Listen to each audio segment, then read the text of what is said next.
Buenas noches, amigos del Instituto Panameño de Terapia Cognitivo-Conductual. Bueno, hoy es miércoles, estamos a las 7 de la noche y pues hoy, como de costumbre, estamos nuevamente con ustedes para poder ofrecerles información de primera mano, información científica importante para todos nosotros. Y pues hoy tenemos un invitado muy importante y muy especial para el Instituto Panameño de Terapia Cognitivo-Conductual. Es el doctor Eduardo Bunge, quien pues ha venido varias veces a Panamá a capacitar y a ser parte de el entrenamiento de todos los psicólogos de acá, de Panamá y pues de otros lugares que nos visitan. Entonces, en este momento, pues los dejo con el doctor Eduardo Bunge para que se presente y nos salude a todos. Hola, ¿qué tal? Soy Eduardo Bunge, originalmente de Argentina. En este momento estoy viviendo en Palo Alto, California, y estoy muy contento de estar con Jessica y con todos los amigos y colegas de Panamá. He estado muchas veces ahí y la he pasado siempre muy bien, así que guardo un cariño muy grande por Panamá. Muchas gracias, doctor, por estar con nosotros. Pues el doctor Eduardo Bunge, les comento un poquito, es de Argentina, es nacido en Argentina y pues también estudió en Argentina.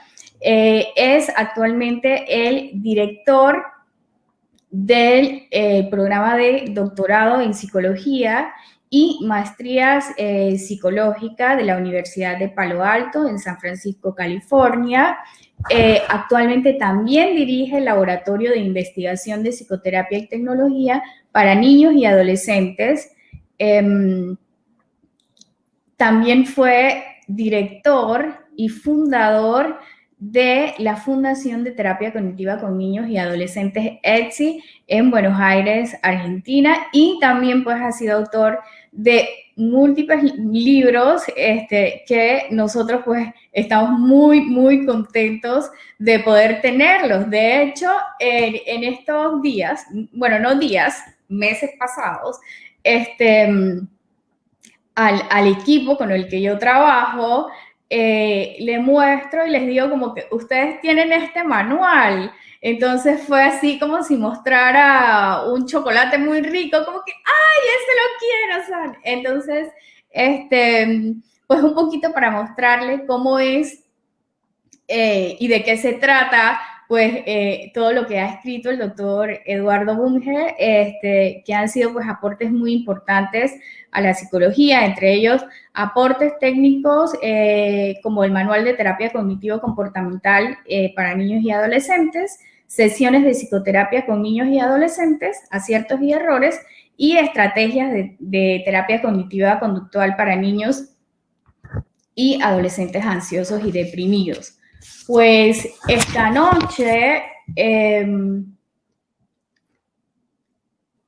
tenemos varias preguntas para usted, doctor, y estamos pues hablando de todas las repercusiones que ha tenido todo este tema de la cuarentena, todo este tema del distanciamiento social, donde pues ha sido todo un reto, todos tenemos que estar juntos en la misma casa, todos hemos tenido que reorganizarnos, todos hemos tenido que ir haciendo una serie de ajustes, y justo nuestro tema para hoy, que es crecer durante la cuarentena y qué hacer con nuestros hijos, pues que con todo esto de todo el estrés que nos ha generado y todas las demandas que nos ha generado todo esto, a veces se nos escapa esto de que nuestros hijos están creciendo y ya no tienen ese mismo ambiente que nosotros pues habíamos supuesto que iban a tener o que nosotros pues nos habíamos preparado como para tener, pues para que nuestros hijos tengan. Entonces hay muchos niños que están reclamando como ir al parque, como sus espacios, sus amigos, su tiempo de escuela. Entonces, la primera pregunta que le quiero hacer, doctor, es ¿qué actitud deben tener los padres ante la cuarentena? Bueno, muy buena pregunta. Lo primero que querría decir antes de dar ninguna recomendación o sugerencia es hacer una aclaración importante. La cuarentena va a ser muy distinta de acuerdo a nuestras situaciones particulares. Entonces, hacer recomendaciones generales en este contexto puede ser complicado y no creo que todas las recomendaciones que haga vayan a servir a todas las personas. Si una persona está sin trabajo en la cuarentena, es mucho más difícil que si tiene trabajo. Al mismo tiempo, si tiene trabajo y está con los hijos en la casa, eso va a ser un desafío muy grande, que si tiene trabajo y tiene hijos pequeños en la casa, todavía mayor. Entonces, si puede salir de la casa o si la cuarentena es total, todas esas variables influyen mucho en cómo estamos atravesando cada uno de nosotros la cuarentena. Así que todas las cosas que vamos a discutir hoy, creo que está bueno que cada uno se plantee si eso es algo que se aplica para ellos o no. Con respecto a tu pregunta de qué tienen que hacer los padres con la cuarentena, creo que lo más importante que tenemos que saber es que de acuerdo a cómo estamos nosotros, es cómo van a estar nuestros hijos. O sea, influye mucho nuestro propio estado en el estado emocional de los hijos. Acá en California hay un dicho que dice que si la madre está feliz, todos están felices. Creo que hay que ir más allá de la madre simplemente. Si los padres están bien, los hijos van a estar bien. Y eso es muy importante porque si uno como padre no se cuida su propio bienestar, va a ser difícil que sus hijos estén bien. Entonces, lo primero que diría es ser consciente de que cualquier cosa que nosotros hacemos y decimos durante la cuarentena va a estar totalmente percibida por los hijos y la van a copiar o no. Lo otro es, si uno quiere estar bien durante la cuarentena, todas las medidas que se suelen recomendar para ayudar al bienestar de las personas en situaciones normales, en situaciones extremas se tienen que usar todavía más. Y hay recomendaciones que son como muy sencillas, desde tener un apoyo social adecuado. Eso en la vida en general, más allá de la cuarentena, es importante. Si uno no tiene lazos con los cuales se conecta, suelen estar más deprimidos por lo general. Entonces, la cuarentena tiene barreras, pero nosotros los humanos también tenemos creatividad y con eso podemos sortear algunas barreras. Entonces, a pesar de no poder salir de nuestras casas, tomarse el trabajo de conectarse todos los días con distintas personas es importante.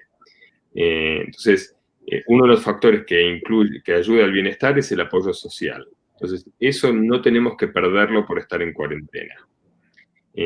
Cualquier persona que tenga la posibilidad de conectarse vía teléfono, internet o Skype, Zoom, lo que sea, eso es algo que tienen que hacer el esfuerzo cotidianamente, porque cuando uno va a trabajar esa interacción social se da en forma espontánea, pero si uno está encerrado en su casa no, entonces uno necesita hacer un esfuerzo extra en eso. Lo otro es, si nuestro cuerpo no está bien, difícilmente nuestra mente esté bien. Entonces, creo que es importante que todos nos tomemos el trabajo de hacer en algún punto ejercicio físico, actividades que nos hagan bien al cuerpo, porque eso va a ayudar a que dormamos mejor, que estemos de mejor ánimo, que estemos más relajados, porque estar 6 meses encerrado en un departamento sin hacer nada, eso por lo general, la vida sedentaria asocia a aumento de peso, depresión, irritabilidad, y todo eso genera un círculo negativo. Con lo cual, aun cuando estamos encerrados en 4 paredes, tratar de encontrar la forma de hacer una clase online o ponerse la música que le guste y hacer el ejercicio que le guste a la persona, creo que eso es muy importante, la cuestión del ejercicio físico. Después, si uno no está trabajando, es muy fácil que se alteren las rutinas, ¿no es cierto? Entonces, de golpe me voy a dormir a las 2 de la mañana, pero mi hijo se fue a dormir a las 9, y cuando mi hijo se despierta yo estoy muy cansado. Entonces, mantener ciertas rutinas es importante. Al mismo tiempo, si uno tiene rutinas todo el tiempo durante la cuarentena, el riesgo es aburrirse. Con lo cual, creo que mantener horarios sirve y al mismo tiempo buscar durante el día hacer cosas que sean como novedosas para tener un poco de distracción y de ver algo nuevo. Si no, la monotonía puede volverse un factor de riesgo. Y por ahí creo que lo último y más importante que diría es, no sé si Jessica conoces el libro El hombre en busca del sentido, es un libro de Viktor Frankl. Él estaba en un campo de concentración y se dijo a sí mismo que quería escribir acerca de lo que había pasado, de lo que estaba pasando, y eso lo motivó a seguir adelante en un contexto muchísimo más adverso que el que nosotros tenemos hoy. Y creo que está bueno tener ese punto de referencia. Tenemos un contexto adverso, pero también tenemos una cantidad de oportunidades infinitas. Y tener un objetivo durante la cuarentena es importante. En el caso del libro de Viktor Frankl, su objetivo era poder comunicar esto a todas las personas. Los objetivos me imagino que muchos de los que están viéndonos son padres y madres, ¿no es cierto? Porque era el título de la presentación. Creo que para muchos de nosotros, nuestros hijos es lo que más nos importa en la vida. Entonces, tener como un objetivo de, bueno, focalizar en que mi hijo pase la cuarentena lo mejor posible, creo que es algo que nos motiva a nosotros. Pensar, bueno, quiero hacer todo lo que sea para que mi hijo, cuando la cuarentena termine, no sufra las consecuencias que por ahí uno se imagina que puede traer la cuarentena. Para que el niño pueda hasta disfrutar ciertas cosas. Porque cuando la cuarentena no esté, aunque parezca muy inocente, vamos a extrañar algunas cosas de la cuarentena. Entonces, creo que es importante tener objetivos de, bueno, ¿qué quiero hacer para que mi hijo esté bien? O incluso objetivos personales. Quiero escribir un libro, quiero lograr este récord en la actividad física que hago con la red social que uso, o quiero, no sé, todos los días cocinar algo distinto. Como ponerse objetivos para que uno pueda mantener como esa llama viva durante la cuarentena, ¿no es cierto? Eso creo que me parece que es muy importante para que los hijos puedan ver un buen modelo en sus padres. Pues si nosotros nos quejamos de que estamos encerrados, ellos están encerrados con nosotros. Así que no podemos pedirles que no hagan lo que nosotros no estamos haciendo, ¿no? Que hagan lo que nosotros no estamos haciendo. Así que la idea de mantenerse motivado con algo durante la cuarentena me parece que es muy importante. Y si son los hijos, seguramente nos resulte más fácil motivarnos. Claro que sí. Bueno, me quedo con que debemos tener ese objetivo y esa esperanza. Hemos hablado mucho de esperanza aquí en estas transmisiones y pues me encanta que lo vuelvas a tocar. Yo creo que los psicólogos somos eso, ¿no? Esperanza para poder hacer cambios, esperanza para poder lograr nuestros objetivos y muchísimo más. Antes de la siguiente pregunta, quiero aprovechar para saludar a la gente que se está conectando. Y entre ellos quiero saludar a Barlenis Lima, que dice, genial, doctor Eduardo Bunge y sus aportes. Yuleidis Mendives, Sandra Bielman, María Alejandra Delgado, Maricel Barrios, Ana Barcia, Yaricel, Yorlina Zulay, Yariel Albayati y muchos más. Perdonen los demás que no los voy a mencionar porque no le hacemos las preguntas al doctor Bunge. Así que gracias por seguirnos, gracias por estar aquí con nosotros. Y bueno, doctor, hablando de esto, ¿cómo debemos interpretar la cuarentena? ¿Cómo debemos pensar sobre la cuarentena? Porque lo que nos ocurre es que, lo pensamos como bastante catastrófico, ¿no? Lo pensamos como muy malo en la mayoría de las veces, pero tal y como acaba de decir, pues hay oportunidades para muchas cosas. Esa es la siguiente pregunta. Respondería esta pregunta en dos partes. La primera es, con respecto a cómo lo interpretamos, es mucho más fácil interpretar la cuarentena de una forma más benévola si nuestras necesidades básicas están cubiertas. Las Claro. personas cuyas necesidades básicas no están cubiertas durante la cuarentena o donde tienen una amenaza muy grande, por ejemplo, quedaron desempleados y no tienen recursos económicos, el foco principal tiene que ser en, bueno, cómo revertir esa situación, ¿no es cierto? Entonces, si uno no está en una situación de vulnerabilidad, como hablábamos al principio, bueno, pensar que esta situación de vulnerabilidad no va a cambiar nunca, lo que va a generar es que nos sintamos muy mal y no hagamos nada para ayudar a que cambie. Entonces, si bien es una situación adversa y que no le decíamos a nadie, si uno está atravesando por esa situación, tener un pensamiento negativo y absoluto no va a contribuir a buscar las oportunidades o a generar las oportunidades que puedan ayudar a revertir la situación, ¿cierto? Entonces, eso me parece que es importante. Aquellas personas que tienen una situación un poco más donde las necesidades básicas sí están cubiertas, lo que vos decías de cómo interpretar la cuarentena, ahí hay, en psicología decimos que hay como distintos estilos atribucionales. Y para marcar por ahí los más marcados, uno es el optimista y el otro es el pesimista. El pesimista tiende a pensar que las cosas son negativas, absolutas, globales y personales. Esta cuarentena es una porquería, no hay nada que se pueda hacer, va a ser siempre así y yo no puedo hacer esto. La persona más optimista tiende a pensar que las cosas negativas tienden a ser más específicas, esto es un momento, tienden a ser transitorias, puede pasar, y a veces externas, no necesariamente esto no tiene que ver con que yo no pueda o no, sino que es algo que va más allá de mi control, no es que yo sea menos por estar en esta situación durante la cuarentena. Entonces, y las personas ansiosas lo que tienden a hacer es anticipar catástrofes constantemente. Creo que si uno está sintiendo emociones muy fuertes en forma seguida, eso es señal de que alguno de esos estilos atribucionales debe estar muy marcado. Si uno constantemente está sintiéndose deprimido o irritable, posiblemente esté pensando toda esta cuarentena de una forma muy negativa. Si la persona vive constantemente ansiosa y con miedo, seguramente esté pensando que el COVID está en cualquier rincón de su casa y que si lo agarra en cualquier momento se muere inmediatamente.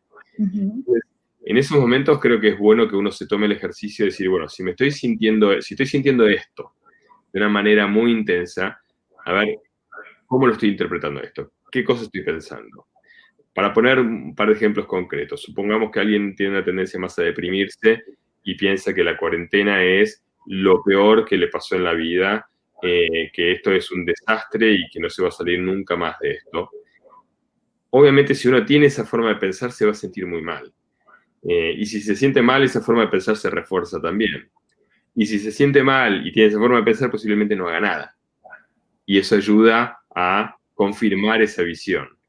Entonces, exacto, en esos casos lo que solemos recomendar es sentarse a anotar lo que uno está pensando y ver si lo puede interpretar desde otra manera. De vuelta, haciendo las salvedades, asumiendo que las necesidades básicas están cubiertas, ¿sí? Incluso cuando las necesidades básicas no están cubiertas, eso es un desafío extra, pero tampoco es bueno dejar de lado la esperanza, ¿no es cierto? Las personas optimistas, las personas deprimidas tienden a pensar que tienen un control de las cosas que es menor, pero a veces hay estudios donde mostraron que en realidad la persona depresiva ve el grado de control de una forma más acertada que la persona no deprimida. Y lo que dicen esos autores, Seligman es uno de esos autores, es que necesitamos un poco de optimismo más allá de la realidad en la que vivimos para salir de nuestras casas todos los días. Entonces es importante eso como estrategia de supervivencia, digamos.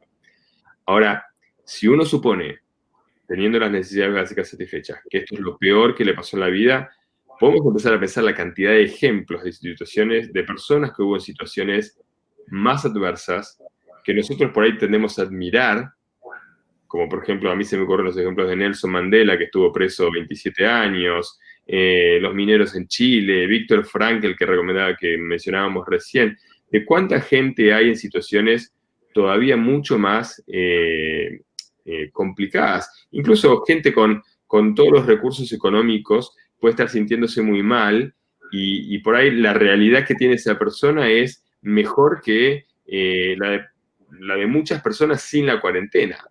Entonces tiene que ver un poco con cómo nos lo tomamos nosotros, más que con la cuarentena así. La cuarentena es un desafío extra, es un desafío que requiere que nos acomodemos, que nos adaptemos a esta nueva realidad que estamos viviendo, pero que es transitoria. Entonces, eso me parece que es importante tenerlo en cuenta. Y si uno está pensando constantemente que el COVID está en cualquier rincón de su hogar y que se va a contagiar en cualquier momento, bueno, por ahí vale la pena pensar, ¿yo soy una persona con factores de riesgo o no? ¿Soy una persona que está en contacto con situaciones de riesgo o no? ¿Tengo recursos hospitalarios para tratarme si lo necesito o no? En esos casos es importante sentarse a ver y a evaluar si estoy teniendo una visión muy catastrófica de todo, porque si es así, el grado de ansiedad que vas a sentir posiblemente no te deje salir ni disfrutar de las cosas que podrías estar disfrutando. Claro. Es muy, muy importante pues lo que acabas de decir de cómo nos afrontamos. Digo, hay distintas situaciones, como lo acabas de decir, y pues yo pienso, por ejemplo, bueno, siempre pienso con la gente que yo trabajo, que es gente muy vulnerable, que es de escasos recursos, pero que también te dan la lección de vida, ¿sabes? Porque es esta gente que no tiene nada, absolutamente nada, y se reinventan con el nada. Entonces, creo que es justo lo que estabas diciendo, ¿no? De ahí salen las ideas de empresas, de ahí salen las ideas de ventas, y la gente comienza a reinventarse y, como dicen ellas, a no dejarse de la vida, y pues siguen el proceso de poder educarse, de poder lograr sus objetivos. ¿Qué cosas pueden hacer los padres en ese proceso de crecer? Y sabes que me quedo pensando porque, por ejemplo, una amiga mía me decía como que quiero que pase la cuarentena, ya a mi hijo no le queda ni una ropa, o sea, no tiene zapatos, la suerte que no va a la escuela, porque los zapatos ya no le quedan, y no solamente es en el área física, ¿no? Sino pues en todos los sentidos. Entonces, en esa misma línea, ¿qué cosas pueden hacer los padres en el proceso?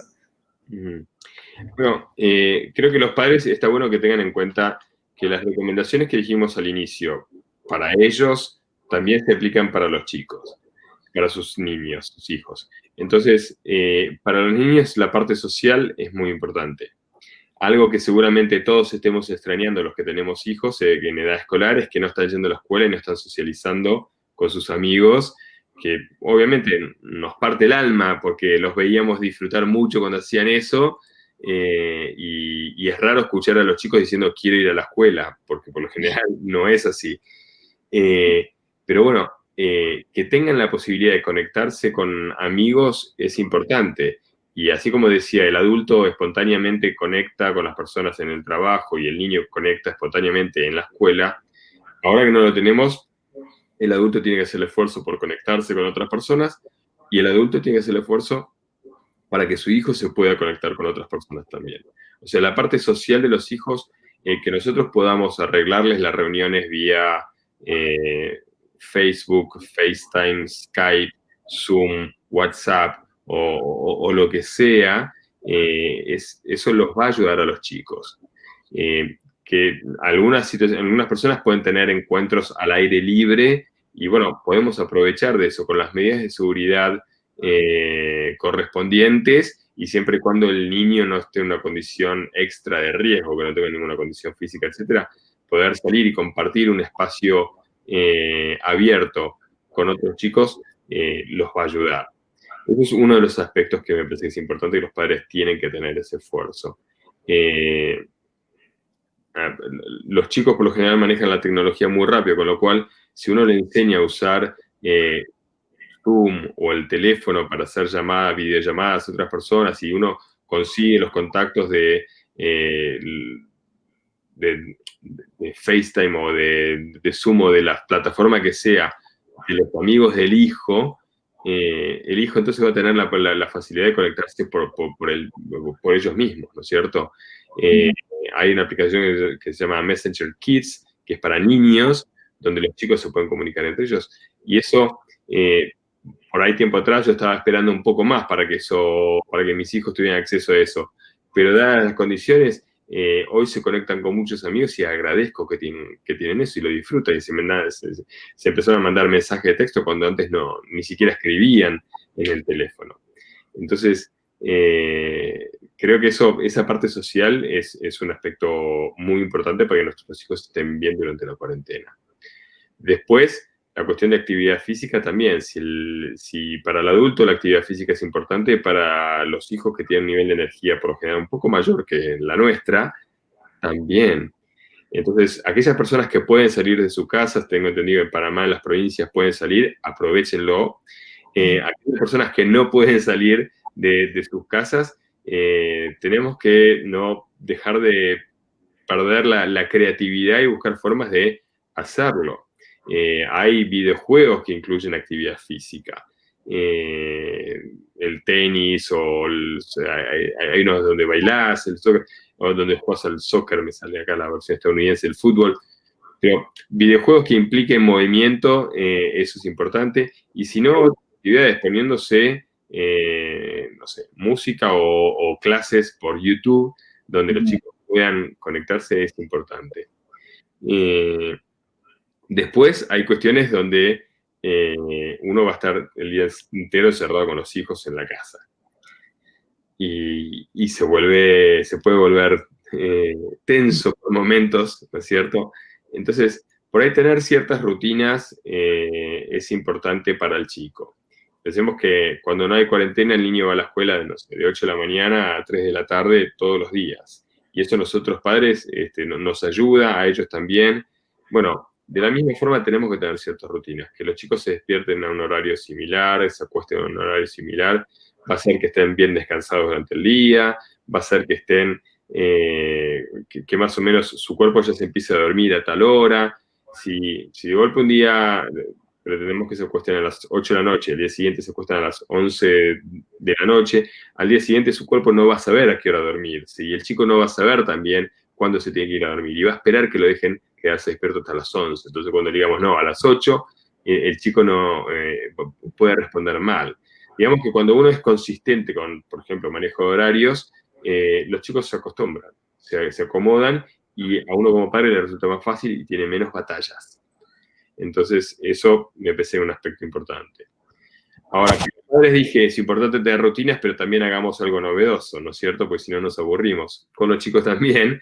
Así que creo que hay que buscar juegos que se puedan hacer, y algo que a los chicos les gusta hacer mucho es el uso de los videojuegos. Y uno como padre puede jugar con ellos. Nosotros, por ahí los mayorcitos en la audiencia no crecimos jugando videojuegos, y por ahí nos cuesta. Pero la verdad es una forma donde uno se puede divertir y el chico va a estar jugando lo que más le gusta, conectándose con el padre, con la madre. Es una oportunidad buena que tenemos. Si no lo hacen, les recomiendo que lo empiecen a hacer. Muy posiblemente sus hijos le ganen a todos los videojuegos, y lo van a disfrutar más ellos. O sea que es una recomendación sencilla, pero por ahí a mí antes de la cuarentena no se me ocurría sentarme a jugar videojuego con él. Y ahora que tanto lo hacemos y están contentos. Entonces, esa es una recomendación sencilla. Y después, bueno, está el tema de la pantalla, que tengo entendido que era algo que a vos te interesaba, ¿no es cierto?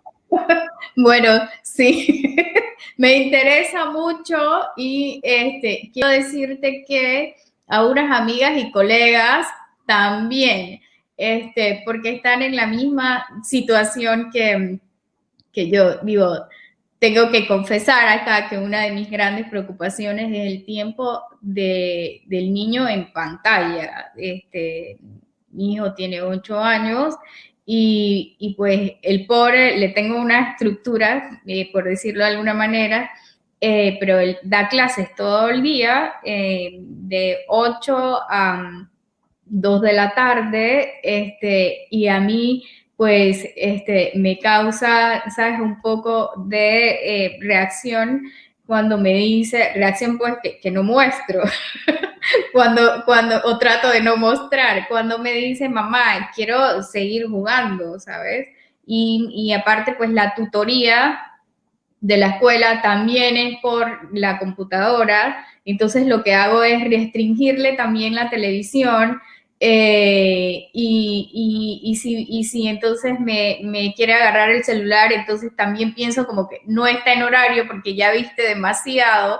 Creo que es una preocupación. He estado haciendo una encuesta, ¿sabes? Y en mi encuesta me deja tranquila que no soy la única con esa preocupación. Eh, entonces, en ese sentido, pues, tenemos muchísimas preguntas, justo por el tema de los videojuegos. ¿Qué tanto efecto hacen mal, o qué tanto efecto negativo tienen los videojuegos? También las pantallas. Y bueno, en ese sentido hay muchas preguntas, doctor Eduardo, entonces hay mucho que conversar ahí. Bueno, creo que tengo buenas noticias para vos y para la audiencia. Primero, aclaro que estamos en la universidad en la que estamos trabajando, estamos preparando un curso acerca de esto, del uso de las pantallas y los efectos, que creo que es algo que cualquier psicólogo clínico, los padres les suelen consultar acerca de esto. O sea que a los psicólogos les sirve mucho y a los padres también. Hay dos cosas que querría decir. Lo primero es, la pantalla en sí no es ni buena ni mala. Es una herramienta. Okay. Es como cuestionarnos si el martillo es bueno o malo. Si lo vas a usar para clavar un clavo, seguramente ayude. Si lo vas a usar para pegarle a alguien en la cabeza, posiblemente no. Entonces, la herramienta es un medio. La pantalla como herramienta es un medio. Y depende de lo que hagas, te va a servir más o te va a servir menos. Y también depende de cuánto lo hagas. Porque hay distintos usos. Uno es cuando estás haciendo uso activo de la pantalla y otro es cuando estás el uso pasivo. Si solamente estás haciendo con el pulgar para abajo y nada más, eso es pasivo. Y eso, en cierta dosis, puede ser hasta bueno. Si uno está todo el tiempo haciendo cosas activas, y se toma 15 minutos, 20 minutos para mirar y relajar la cabeza viendo qué están haciendo las personas conocidas, no debería ser problemático. Ahora, si el uso ese pasivo es prolongado en el tiempo, por ahí eso sí puede ser problemático. El uso activo, por lo general, requiere mucho más funcionamiento cerebral y puede ser bueno. Pero también, si uno lo hace todo el tiempo, no tiene ningún momento donde se calma. Entonces, la herramienta, depende de cómo la usemos, va a tener un efecto u otro. Ese es el primer punto. El segundo punto es, históricamente, la tendencia era a decir la pantalla es mala y los chicos menores de 2 años no deberían usarla en absoluto. Los chicos de 2 a 4 años solo podrían usarla 1 hora por día. Había como un montón de reglas acerca de cómo se podía usar o no. La Academia Americana de Pediatría hace unos años cambió sus recomendaciones.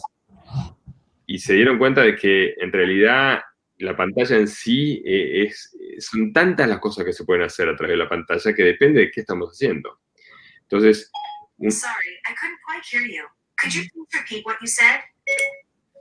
Hablando de tecnologías, mi teléfono siempre que estoy dando una clase o algo, en algún momento participa. Pero bueno, decía que la Academia Americana de Pediatría cambió las recomendaciones, de pasar de no o usar determinadas dosis, y dijeron, bueno, en realidad depende de para qué lo están usando. En los chicos menores de 2 años, por ejemplo, que antes lo tenían estrictamente prohibido. Decían, si están haciéndolo, si están usando la pantalla para conectarse con los abuelos, eso es algo bueno. Eso no es algo que haya que coartar, ¿no es cierto? Entonces, después, los chicos de 2, 4, 6 años decían, bueno, tiene que ser tantas horas por día. Y lo que se dieron cuenta que en realidad, más que limitar las horas de pantalla, lo que es importante es asegurarse las horas o el tiempo adecuado de actividad física, actividad social y actividades fuera de la pantalla o fuera de casa. Entonces, si yo estoy el día entero frente a la pantalla y no hice ni una hora de movimiento físico, eso es un problema, definitivamente. Ahora, si yo estuve jugando en la calle a la pelota durante 4 horas y vuelvo, entro y juego durante 3 horas a un videojuego, posiblemente eso no sea tan problemático. Lo otro que hay que tener en cuenta es en qué momento del día. Si uno, como niño, juega hasta las 10 de la noche y después el padre pretende que apague y que se vaya a dormir, posiblemente el cerebro de ese chico esté tan activado que no se vaya a dormir enseguida. Entonces, dejar de jugar a los videojuegos un tiempo antes del momento en que pretendemos que nuestros hijos se acuesten, eso es importante. Pero bueno, lo que quería decir es, primero, la pantalla es un medio y depende de cómo lo usemos. Segundo, lo que es importante es asegurarse las actividades esenciales. Actividad física y actividades fuera del hogar con otras personas. Eso es importante. Si eso está y si se mantienen los horarios lógicos, no deberíamos preocuparnos tanto por la pantalla. Ok. La segunda parte de la respuesta es Ajá. ¿cuántas horas son muchas de pantalla? Ujú. Creo que te interesa eso, ¿no es cierto? Sí, de hecho estoy como en la escuelita haciendo mis anotaciones, estoy en el curso. Entonces, no, perfecto, sí, es justo lo que nos interesa. Sí. Eh, Déjame que te cuente un poco un trasfondo de discusiones que hay en la comunidad científica acerca de la pantalla. Hay un grupo de investigadores que se focalizan en los efectos negativos de la pantalla y que dicen que en los últimos, especialmente desde el 2012, en Estados Unidos al menos, los índices de depresión en adolescentes aumentaron y sobre todo para las mujeres, para las adolescentes mujeres.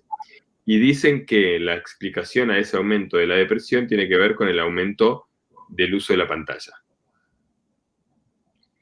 Sorprendentemente, el uso de sustancias, de drogas, bajó para todas las drogas, menos para el vaping, le dicen acá, pero el consumo de sustancias en general bajó muchísimo y también lo atribuyen a la pantalla. O sea que la pantalla puede estar haciendo que consuman menos drogas, pero también que estén un poco más deprimidos. Eso es con respecto a un grupo de investigadores que hay que son muy conocidos. Y ellos lo que mencionan es que hay una teoría, se llama displacement en inglés, que es que la pantalla le saca tiempo a la vida, digamos, ¿no? Entonces que por cada minuto que vos estás frente a la pantalla es un minuto de tu vida que estás perdiendo. Y lo que dicen es que cuanto más pantalla usas, peor para vos. O peor para el niño, ¿no es cierto? Pero eso va a depender de la actividad en la que se encuentra la persona, ¿o no? Eso es una teoría y hay estudios que muestran que hay algo de eso, ¿no es cierto? Okay. Pero básicamente que dice que es una relación lineal. Más minutos de pantalla, peor o más malestar vas a tener. Ahora, hay otro grupo de investigadores que me parece que hicieron un análisis muy interesante en respuesta a este primer grupo. Lo que dicen es, no es una relación lineal, donde cuanto más pantalla, peor te sentís. Es una especie de U, digamos. Si vos no usas nada la pantalla, eso se puede asociar al malestar tanto como usarlo 6 horas. O sea que hay una dosis de pantalla que es buena. Y eso tiene que ver con un montón de cosas. El 80% de los chicos cuando le preguntan ¿de qué hablas con alguien cuando querés conocer a un amigo? lo que dicen es que lo primero que hablan es de qué videojuegos juegan. Y se pasan horas hablando de los videojuegos. Si juegan, pueden jugar afuera en la calle a que son los personajes de Fortnite o del videojuego que están jugando, ¿no es cierto? Entonces, eso es un factor importante. Después, por ejemplo, las redes sociales, 70% de los adolescentes dicen que en momentos donde la pasaron mal, tuvieron apoyo de personas a través de las redes sociales. Entonces, un poco lo que quiero tratar de desmistificar es esta idea de que la pantalla es mala en sí. Las cosas no son todo o nada, tienen efectos positivos y negativos de acuerdo a cómo los usemos. Yendo a la pregunta puntual de cuánto tiempo es mucho de pantalla, eso depende de qué pantalla, si estás usando el televisor, la computadora, un videojuego o el teléfono inteligente, varía. Y también depende de si es día de semana o fin de semana. Estos investigadores lo que vieron es que los días de semana, por lo general, para tener un efecto negativo de la pantalla necesitas menos horas. Y que el fin de semana podés flexibilizar y permitirles usar las pantallas durante más tiempo. Eso no creo que haya padre que necesite una investigación para que le digan eso, ¿no es cierto? Obviamente, durante el fin de semana todos somos un poco más relajados con eso. Claro. Pero bueno, el tema es cuántas horas. Y ahí como la estadística es, por ejemplo, para el televisor, durante el día de semana, para que el televisor tenga un efecto negativo, son 3 horas 40. Hago una aclaración, esto es con adolescentes en Inglaterra de distintas culturas, porque hay una muestra muy grande de adolescentes, pero bueno, adolescentes no es lo mismo que un chico de 9, 10 años. Claro. Durante los días de semana con 3 horas 40 estás bien, ya más de eso puede ser problemático. Durante el día de semana es 1 hora más, son 4 horas 50. Ahora, si me preguntás a mí, Eduardo, ¿vos lo dejarías ver a tu hijo 5 horas de televisor el fin de semana? Y te digo, a mí no, me parece mucho, pero cuando yo vi estas estadísticas, me sirvió para darme una idea de que, bueno, una cosa es cuál es mi preferencia, prefiero que no esté tanto tiempo, y otra cosa es en qué momento se vuelve peligroso para él. ¿Se entiende la diferencia? Claro, claro, claro. Eso con respecto al televisor. Con respecto a los videojuegos, durante los días de semana, 1 hora 40 minutos está bien. Más de eso se puede volver peligroso. Ahora, durante el fin de semana, ahí el margen es mucho más amplio, son 3 horas 40 que pueden jugar a videojuegos hasta que tienen un efecto a su bienestar. Ahora, la computadora tiene algo que es que pueden hacer cosas muy distintas. Vos podés estar viendo un video en YouTube, o podés estar jugando un videojuego en la computadora, o podés estar jugando al ajedrez, o podés estar incluso leyendo. O sea que la computadora tiene un margen más amplio que el televisor en sí. Entonces, la computadora durante los días de semana dicen 4 horas 20, durante los fines de semana 4 horas 50. Más allá de eso ya se vuelve problemático. Y lo que es interesante es que el teléfono, el smartphone, el teléfono inteligente, ahí las horas necesarias para que te empiece a generar efecto negativo son menores. De las 4 pantallas que mencioné, el teléfono durante los días de semana, 2 horas, más de 2 horas sería problemático. Y durante el fin de semana ahí tiene un poco más de margen, ahí ya pasa a 4 horas. De vuelta, estos son estadísticas por ahí de adolescentes en Inglaterra, no pueden aplicar a todos, pero me sirvió como un valor de referencia. O sea, yo por ahí hay cuestiones, una cosa es lo que dice la ciencia y otra cosa son los valores personales que cada uno tiene, ¿no es cierto? Yo quiero que mi hijo haga otras cosas en la vida también, más allá de jugar a un videojuego. Entonces, por ahí para mí 1 hora, 2 horas puede ser suficiente y tenemos como un rango negociado dentro de nuestra familia, ¿no es cierto? Pero bueno, creo que estos parámetros sirven para los que están preocupados de, uy, a mi hijo le va a hacer mal que esté tanto tiempo frente a la computadora. Sí, y sabes que me quedo pensando porque lo que te decía antes, pues mi preocupación más grande es que comienza a las 8 de la mañana, tiene su tiempo de intervalo como de descanso fuera de la pantalla para hacer tareas, pero entonces de ahí, ¿sabes? Viene la tutoría, viene también el juego, entonces me parecía mucho. Lo que he tratado es como de ir cortando, pero creo que lo que acabas de decir es muy, muy importante porque nos sirve de referencia tal y como has dicho, y también porque nosotros como padres también tenemos que ver cuáles son los objetivos nuestros, de qué es lo que nosotros queremos que nuestros hijos desarrollen. Pues, por ejemplo, no sé, los niños que salían a nadar, los niños que salían a hacer deportes, que hacían karate, que se yo, hacían fútbol, en este momento pues no lo están pudiendo, no lo están haciendo y pues hay una gran preocupación porque esos niños pasan bastante tiempo en pantalla. Ahora, otra pregunta que yo me hacía era, pues, por ejemplo, los niños que tienen déficit de atención, y se ha dicho mucho el tema de que las pantallas también te pueden afectar en ese tema, y quería saber si tienes algún tipo de información con respecto a ese tema que nos pudieras orientar acá. Justo hoy grabé una clase al respecto, así que tengo dos datos por ahí para compartir. Haría un comentario previo a esto. Estamos asumiendo que los videojuegos son malos y en realidad no estamos teniendo en cuenta que hay muchísimos beneficios de los videojuegos.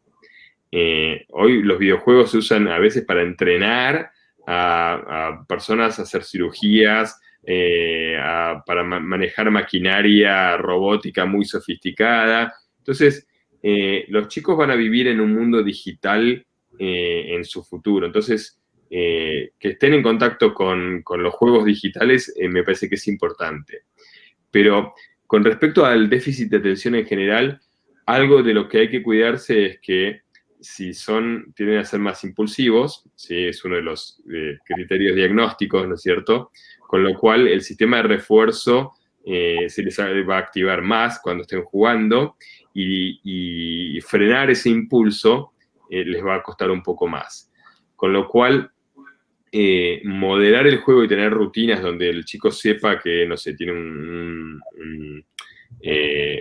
cronómetro, un timer, algo que le marque el tiempo de juego, que pueda ver cuánto tiempo le queda, como para saber que después de determinado tiempo tiene que terminar, eso puede ayudar, ¿sí? O sea, eso es algo de lo que hay que cuidarse, digamos.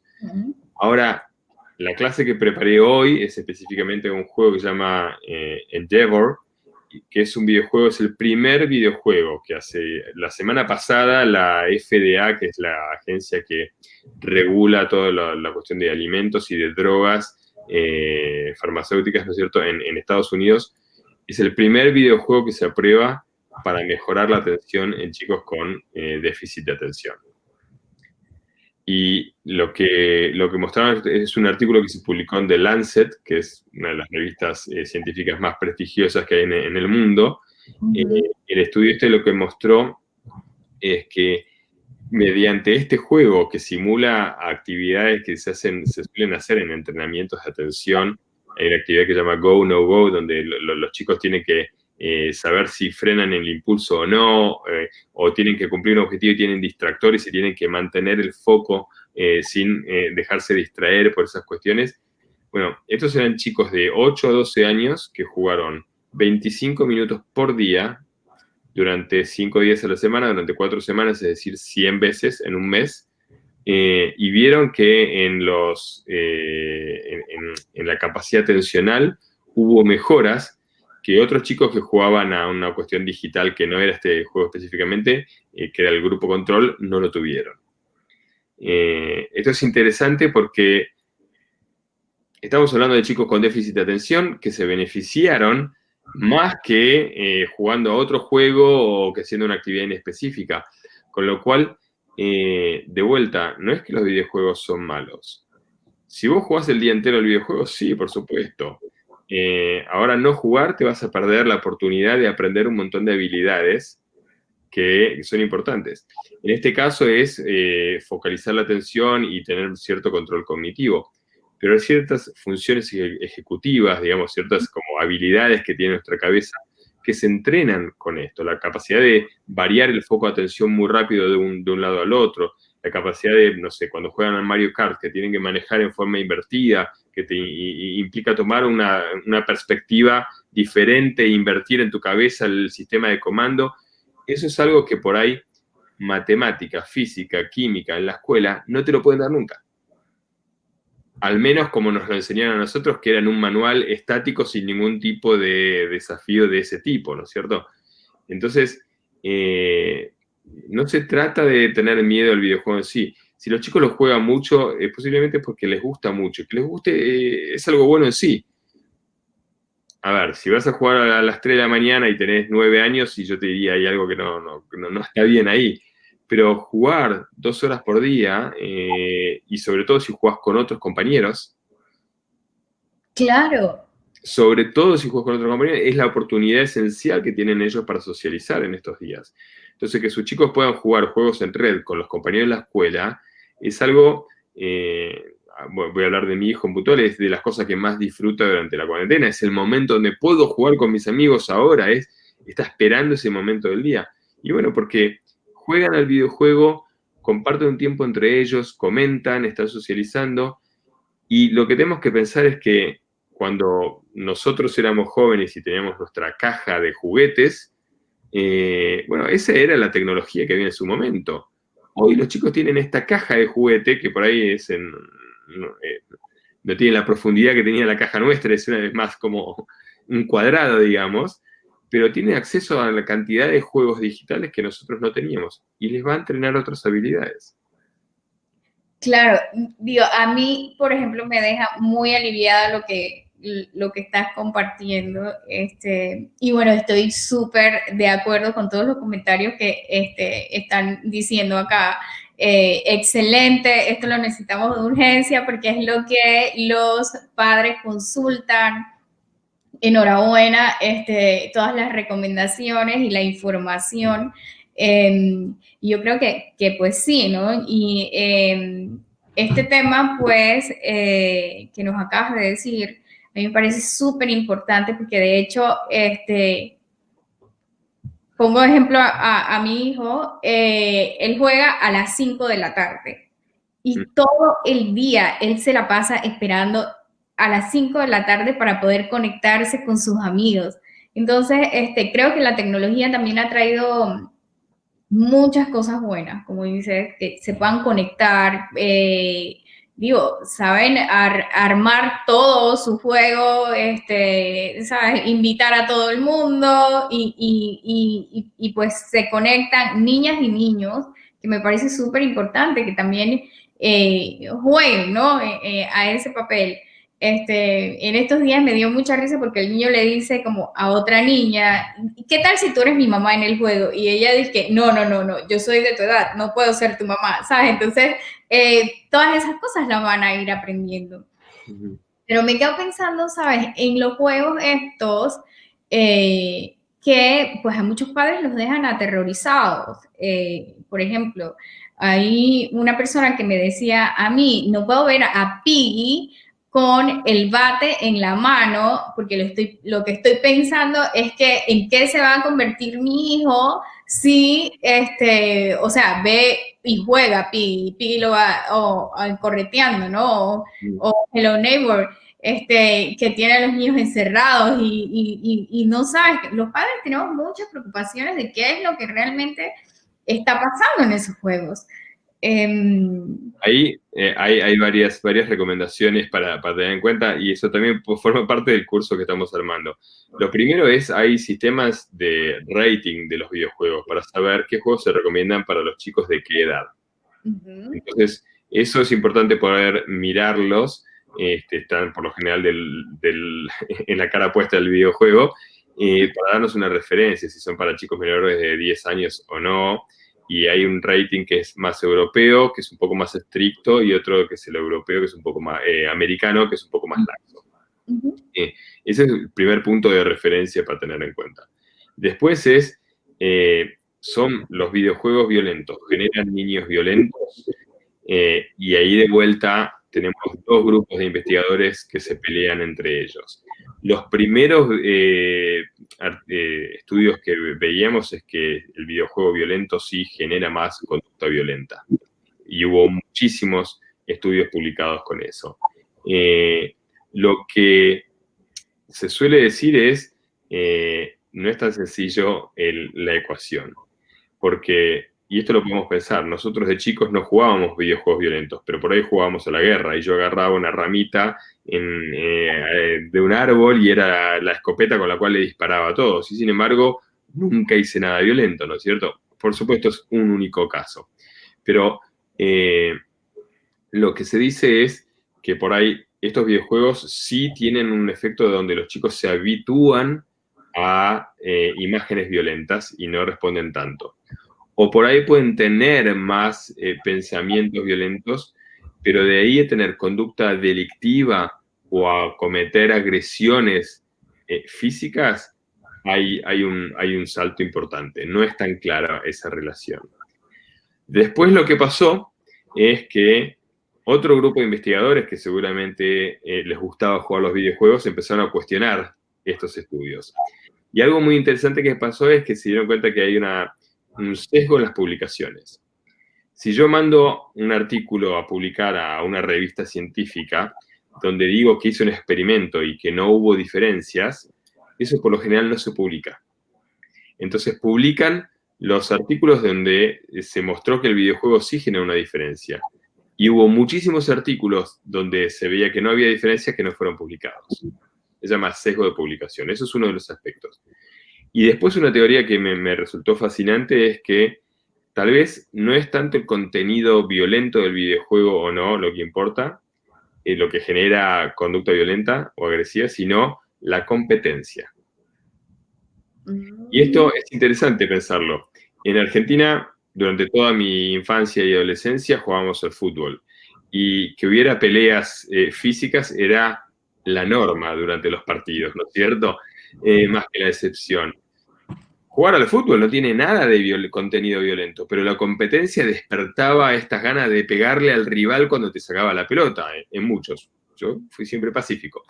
Pero hay estudios hechos donde comparan un videojuego con contenido violento con competencia, videojuego con contenido violento con y sin competencia, y videojuegos sin contenido violento con y sin competencia.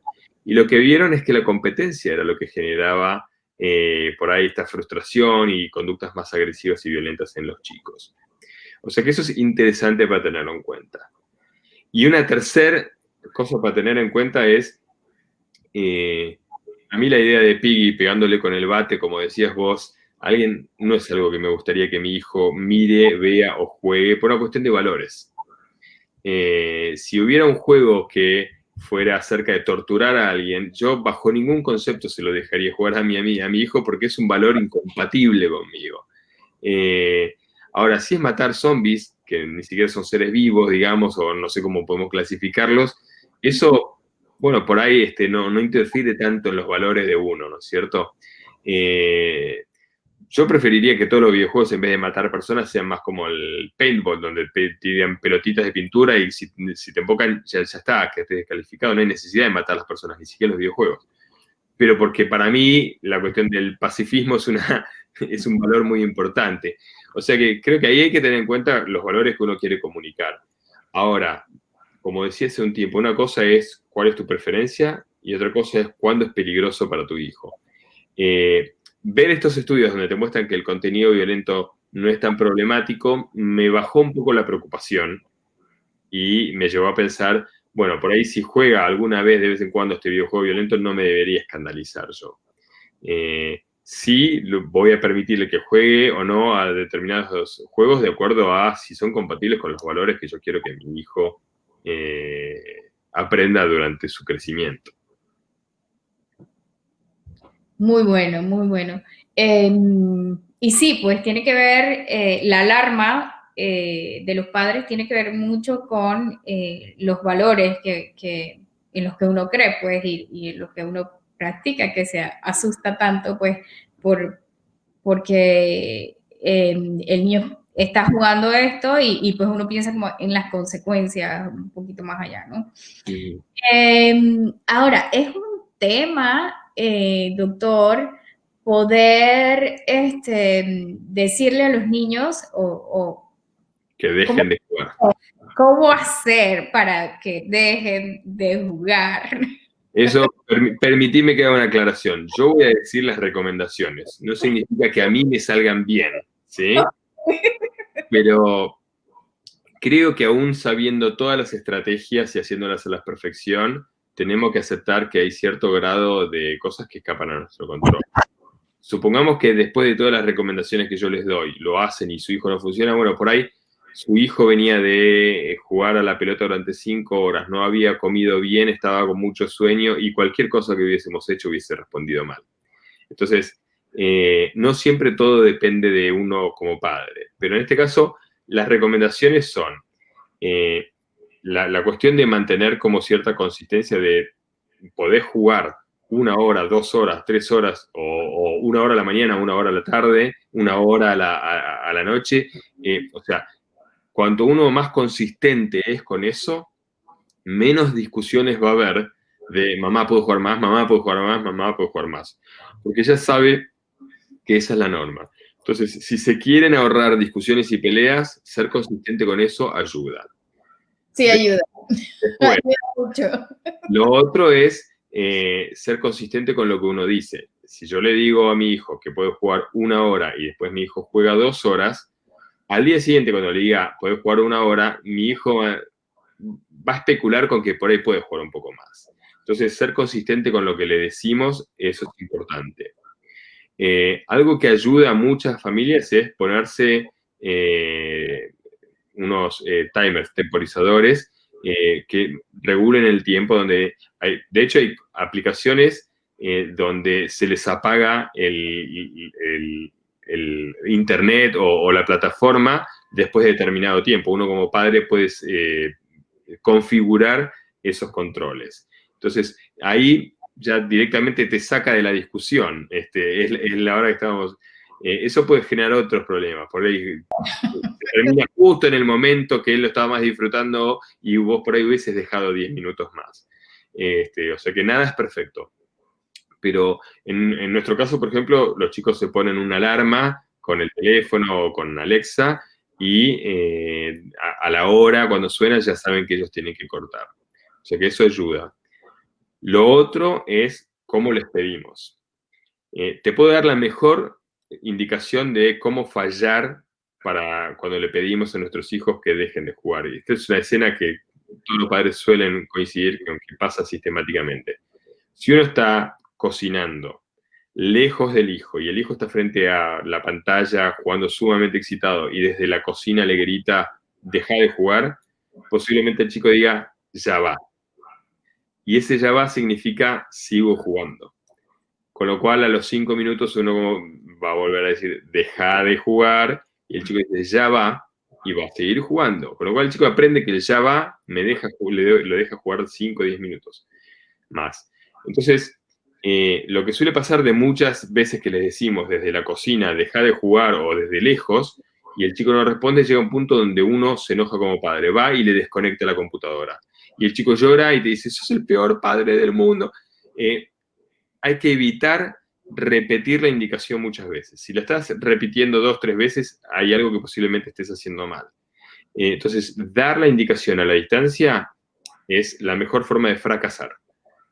Como padres, si quieren que el hijo les haga caso con respecto a eso, es importante ir a donde está el hijo, pedirle que haga contacto ocular con ustedes y ahí pedirle que apague. Y una vez que dicen eso, quedarse en el lugar. Porque si uno se va a seguir jugando. Ahora, sistemáticamente el chico te va a decir 1 minuto más, 1 minuto más, 2 minutos más. Y ahí, cuanto vos más concedas, más discusiones vas a tener. Y ahí está en cada uno cuán estrictos quieren ser. Si quieren ser sumamente estrictos, por ahí les va a ahorrar discusiones, pero le va a generar más insatisfacción a los chicos en determinados momentos. Será su decisión personal. Nosotros tratamos de mantener un rango y de vez en cuando por ahí, si es un día especial, puede jugar un poco más. Pero creo que tener cierta flexibilidad ayuda, ¿no es cierto? Pero siempre dentro de un margen donde el chico más o menos sepa cuánto juega. Si juega 3 horas un día y al día siguiente pretendemos que juegue solo una, le va a parecer muy poco al chico. Y cuando le pidas que deje jugar, va a llorar y va a hacer pataleta. O bueno, Claro, no sé cómo dicen en Panamá. claro. Digo, y el asunto también es poder lidiar y estar preparados a lidiar con esas pataletas que tanta frustración causan a los padres. Bueno, una preocupación, y es parte, por ejemplo, varias de las personas nos han escrito acá, y una de las preocupaciones es si el tema de los juegos produce adicciones. Porque acá nos comentan que los padres están preocupados porque, por ejemplo, los adolescentes simplemente no quieren parar de jugar, compiten, se enojan con los padres, y no apagan el juego y se levantan en las noches a seguir jugando. Por ejemplo, otra alarma que me han comentado por ahí es que están preocupadas porque hay pañales para jugadores, o sea que esos jugadores no van al baño. Entonces, eso genera muchísima preocupación en los padres, sobre todo con el tema de los adolescentes, ¿no? Sí, y es una preocupación muy válida. En ese caso, creo que sí, la respuesta es sí. Obviamente hay personas que generan adicciones a los videojuegos, y eso requiere ser tratado, no es algo que uno como padre puede resolver y punto, ¿no es cierto? Porque uno puede tener la adicción a la sustancia, una adicción a una actividad. Antes la adicción más conocida era la de las apuestas, la del juego, ¿no es cierto? Ahora podemos jugar vía internet y lo que suele pasar en nuestro cerebro es que cuando logramos pasar de nivel o logramos cumplir el objetivo, nuestro sistema de refuerzo en el cerebro se activa y después pide más y quiere volver a experimentar eso. Entonces, en determinadas personas eso es un riesgo y eso es algo que hay que monitorear, y si uno ve que ya está interfiriendo con el desempeño normal de la persona, que la persona no puede controlar eso y que está generando demasiados problemas en la familia, por ahí vale la pena hacer una consulta para ver qué se puede hacer con respecto a esto. Si obviamente se está comprando el pañal para seguir jugando el videojuego, me parece que ya va un poco más allá del consumo normal del videojuego. Lo que es importante es que eso no es en todas las personas, ¿no es cierto? Es como el alcohol. El alcohol puede generar en algunas personas como cierta adicción. Son personas que por lo general tienen un hígado que responde distinto al consumo del alcohol, ¿no es cierto? Con lo cual, si uno tiene esa tendencia, tiene que cuidarse muchísimo más del consumo del alcohol. Eso no significa que el alcohol en sí sea malo y que haya que sacarlo en su totalidad. En este caso, el videojuego tiene muchísimas cosas. El videojuego es muy poderoso. Y como cualquier herramienta muy poderosa, puede generar cambio para bien y puede generar cambio para el mal.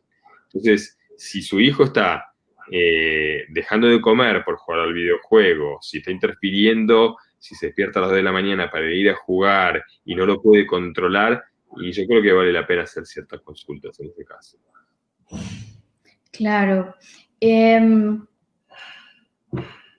¿Cuáles serían los problemas que puede ocasionar el exceso de pantalla? Bueno, algo que estoy sufriendo en estos días, y no por jugar a videojuegos necesariamente, es el cansancio ocular, digamos. Ya me cuesta mirar la pantalla. Pero la vida sedentaria es el número uno.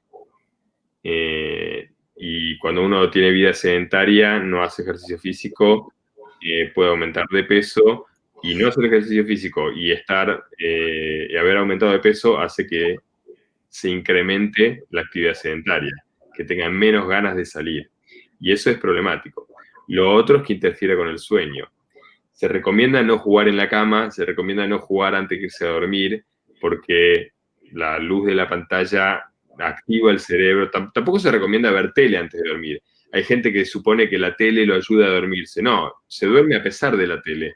Pero la tele está haciendo todo lo posible para que usted no la apague y además emite tantas luces que hace que el cerebro se active. Con lo cual, sí, la pantalla deberíamos apagarla media hora antes de irnos a dormir y hacer algo que baje la actividad cerebral para poder dormir bien. ¿Cuáles serían las últimas recomendaciones para toda esta gente que nos está mirando, nos sigue, como últimas recomendaciones para ofrecerles? Bueno, también tenemos unas preguntitas, pero las vamos a hacer después de las recomendaciones. Últimas recomendaciones, siento que ya di varias. Lo que le diría es que me parece que es importante que los dos padres estén de acuerdo en cómo quieren abordar estos temas con sus hijos, ¿cierto? Si un padre tiene un criterio donde que juegue, no importa nada, y el otro padre es mucho más estricto, el chico va a saber a quién pedirle y además no va a saber qué esperar de sus padres. Con lo cual es importante tener como cierta consistencia entre los padres de los hijos para que cualquier indicación sea asimilada mejor por parte de los hijos. Ok, muchas gracias. Acá tenemos una pregunta de Roberto Mainieri. Roberto, querido. Que pues mandó sus saludos también cuando entró. ¿Cómo lidiar si se da un uso combinado de pantallas como TV, televisión, videojuegos, computadora? ¿Se aplican los tiempos a cada uno como se sugiere en forma individual o sumativamente la regla cambia? Creo que él está haciendo referencia a los datos que yo dije de cada uno de los tipos de pantalla. Eso era una limitación del estudio, que es que no podían saber bien qué estaban haciendo dentro de cada pantalla. Y no es que se suman, no es que puedes hacer 4 horas por día de televisor, más 3 horas de videojuego, más 2 horas de teléfono inteligente, más 4 horas de computadora. Eso ya son 16 horas y eso no. O sea que lamentablemente este tiempo que yo dije es como un valor de referencia. No es que se suman todas esas horas. Bueno, acá teníamos varias preguntas sobre las adicciones, esas pues ya se han respondido, también sobre el tiempo en pantalla, también sobre las recomendaciones, pero todas ya se han cubierto. Así que en este momento, pues quiero agradecer la invitación, o sea, que hayas llegado hasta acá, que hayas estado todo este tiempo con nosotros y también tu disponibilidad siempre para con el Instituto Panameño de Terapia Cognitivo-Conductual. Muchísimas gracias, Eduardo, por estar acá. Te dejo este tiempo para que te puedas pues dirigir a toda la gente que nos sigue. Y bueno, aprovecho para mandar saludos a Tístenes, a Lizzy, a Lorena, a Anabel, Angélica, Ana Isabel Turner, a Ricardo Turner, y bueno, toda esta gente que nos está siguiendo, no los voy a poder mencionar todos, pero pues a toda esta gente que ha dicho excelente, muchísimas gracias, doctor Eduardo, es un referente para nosotros con respecto a niños y adolescentes, muy buenos aportes, excelente tema. Muy interesante, lo necesitábamos. Así que a toda esa gente que ha dicho como todas estas cosas bonitas, te dejo este espacio para que te puedas dirigir a ellos. Muchas gracias a todos por los comentarios positivos, espero que les sirva. Tal vez por ahí para cerrar, ya estuve 3 veces en Panamá dando cursos, fueron de los cursos que más disfruté en mi vida, lo dije cada vez que fui, fueron siempre muy amables conmigo, la verdad que es un placer. Y si bien estoy viviendo en Palo Alto, en California, siempre tengo la mejor predisposición para dar una mano con Latinoamérica en general, con Argentina, donde por supuesto es mi país, Panamá, he estado en Paraguay también, en Perú, siempre estoy encantado de poder hacer algo y compartir las cosas que estoy aprendiendo en este lugar con todos los colegas de Latinoamérica en general. Así que gracias a todos los que estuvieron hoy y espero que les haya servido. Bueno, de parte del Instituto Panameño de Terapia Cognitivo-Conductual, nuevamente, doctor, muchísimas gracias por acompañarnos, muchísimas gracias por estar acá. Usted es parte de la casa, es parte del Instituto Panameño de Terapia Cognitivo-Conductual, es uno de nuestros más estimados profesores. Así que muchísimas gracias por todos esos aportes y pues por traernos siempre estudios científicos tan fresquitos y que todo el mundo recibe pues, con mucho agrado. Acá nos mandaron saludos, le mandaron saludos a Félix y a Sol. Mira qué bien, serán mandados. Y también a su esposa. Así que, no, saludos para todos y muchísimas gracias por estar acá, de verdad. Un abrazo desde Panamá y a toda la gente que nos sigue, muchísimas gracias por estar acá.